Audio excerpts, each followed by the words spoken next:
ایک بادشاہ کی عادت تھی کہ وہ بھیس بدل کر لوگوں کی خبر گیری کیا کرتا تھا۔ ایک دن وہ اپنے وزیر کے ساتھ شہر کے ایک کنارے پر پہنچا تو دیکھا ایک آدمی گرا پڑا ہے۔ قریب جا کر اسے ہاتھ لگایا، اسے ہلایا تو پتہ چلا کہ یہ شخص مر گیا ہے۔ افسوس کی بات تو یہ تھی کہ لوگ اس کے پاس سے تو گزر رہے تھے لیکن اس کی لاش کو اٹھانا کوئی بھی گوارا نہیں کر رہا تھا۔ بادشاہ نے لوگوں کو آواز دی، رات کا وقت تھا، لوگ بادشاہ کو پہچان نہ سکے۔ بادشاہ نے آواز دی، لوگوں اس کو کیوں نہیں اٹھاتے، یہ تو بیچارہ مر چکا ہے، یہ بیچارہ مرا پڑا ہے، یہ جانتے ہوئے بھی تم اسے ہاتھ لگانا گوارا نہیں کر رہے۔ لوگوں نے کہا یہ بڑا ہی گنہگار شخص تھا، بدکار تھا، سیاکار تھا، خطا کار تھا، اسی لیے ہم اسے نہیں اٹھا رہے۔ خیر بادشاہ اور وزیر نے یہ لاش اٹھائی، اس کے گھر لے گئے۔ بیوی نے جیسے ہی خامد کی لاش دیکھی تو خون کے آنسو رونے لگ گئی، رو کر کہنے لگی، ہائے میں گواہی دیتی ہوں کہ میرا خامد اللہ کا ولی تھا، اللہ کا محبوب تھا۔ بادشاہ اور اس کا وزیر بھی ساتھ میں کھڑا اس کا رونا سن رہا تھا۔ بادشاہ کو اس بات پر بڑا ہی تعجب ہوا کہ یہ تو زانی شخص تھا، اللہ کا ولی کیسے بن گیا؟ لوگ اس کی گناہوں کی گواہی دے رہے تھے جبکہ اس کی بیوی کہتی ہے میرا شوہر اللہ کا ولی تھا، اللہ کا ولی کیسے بن گیا؟ بادشاہ نے کہا مائی ایک بات تو بتا، لوگ تو تیرے اس مرے ہوئے خامد کو برا بھلا کہہ رہے تھے اور تم کہہ رہی ہو کہ میرا خامد اللہ کا ولی تھا، یہ کیسے؟ بیوی نے کہا مجھے بھی لوگوں سے بس یہی توقع تھی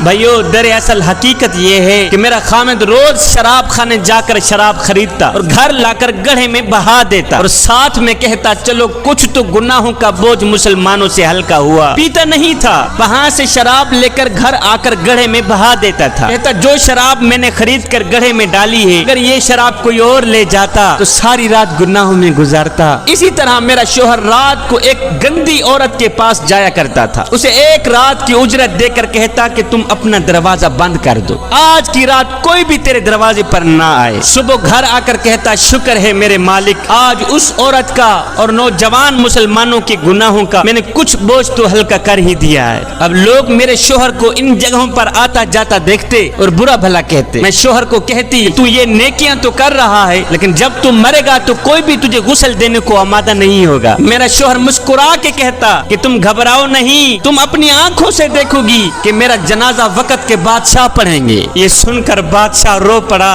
کہنے لگا مائی میں نے بھیس بدلا ہوا ہے، دراصل میں خود ہی بادشاہ ہوں، صبح انشاءاللہ ہم خود تیرے شوہر کو غسل دیں گے، علماء اولیاء اس کا جنازہ پڑھیں گے اور پڑھنے والے بادشاہ ہوں گے۔ نیک نے نیک سمجھا، بد نے بد جانا، مجھے جس کا جیسا ظرف تھا اتنا ہی پہچانا مجھے۔